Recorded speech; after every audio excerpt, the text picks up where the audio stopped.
Bukan musuhmu yang menghancurkanmu, tapi telingamu yang sudah tertutup, sikapmu yang rusak, dan hatimu yang tak lagi mampu menghormati. Banyak orang mengira hidupnya hancur karena orang lain, karena keadaan, karena nasib. Padahal kehancuran jarang datang dari luar, ia tumbuh dari dalam. Dan hari ini kita akan bicara satu siklus hidup yang jarang dibicarakan dengan jujur. Siklus ini sederhana, tapi mematikan. Ia dimulai dari miskin, naik ke sukses, lalu berakhir kembali ke miskin. Bukan karena takdir, bukan karena nasib buruk, tapi karena karakter yang tertinggal di belakang rezeki. Mari kita mulai dari awal. Tahap 1. Miskin. Miskin bukan sekadar soal uang.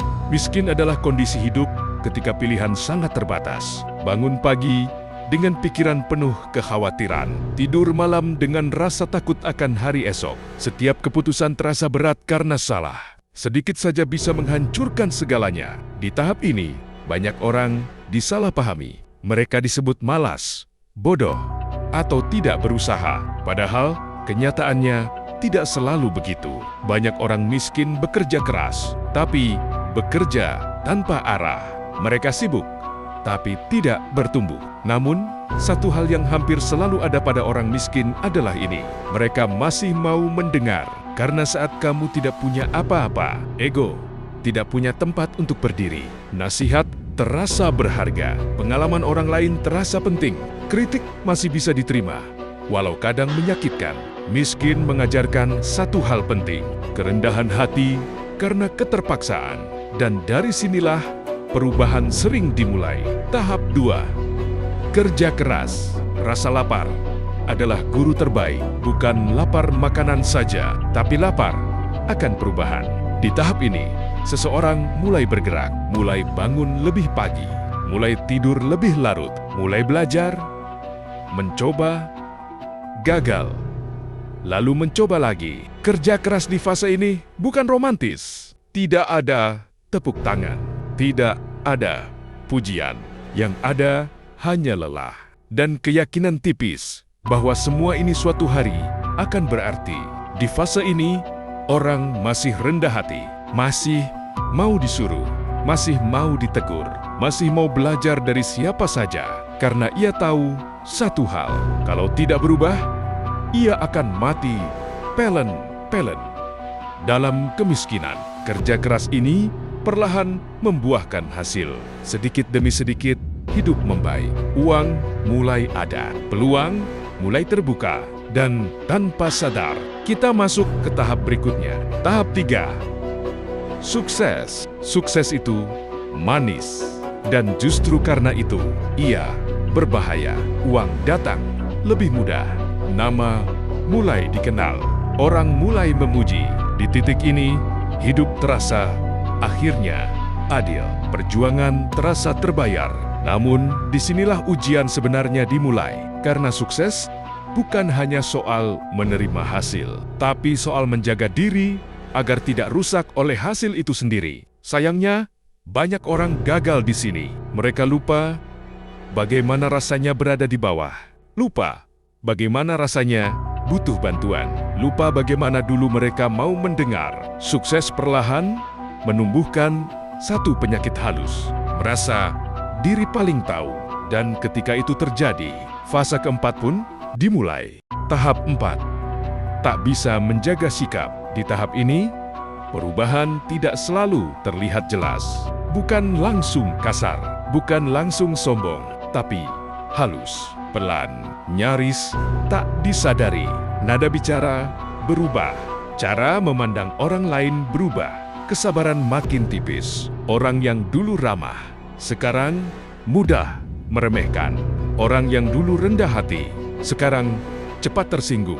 Sikap mulai rusak, tapi pemiliknya tidak merasa demikian. Karena di kepalanya, semua ini terasa wajar. Wajar dong, saya capek. Wajar dong, saya sudah sukses. Wajar dong, saya punya hak bicara. Padahal, yang rusak bukan dunia. Yang rusak adalah karakter, dan dari sikap yang rusak, lahirlah masalah yang lebih besar. Tahap 5. tak bisa menjaga hormat. Saat sikap rusak, hormat adalah korban berikutnya. Hormat kepada orang yang lebih tua mulai hilang. Hormat kepada rekan kerja memudar. Hormat kepada proses dianggap tidak penting. Orang lain tidak lagi dilihat sebagai guru, tapi sebagai penghalang. Tidak lagi bertanya, tapi memerintah.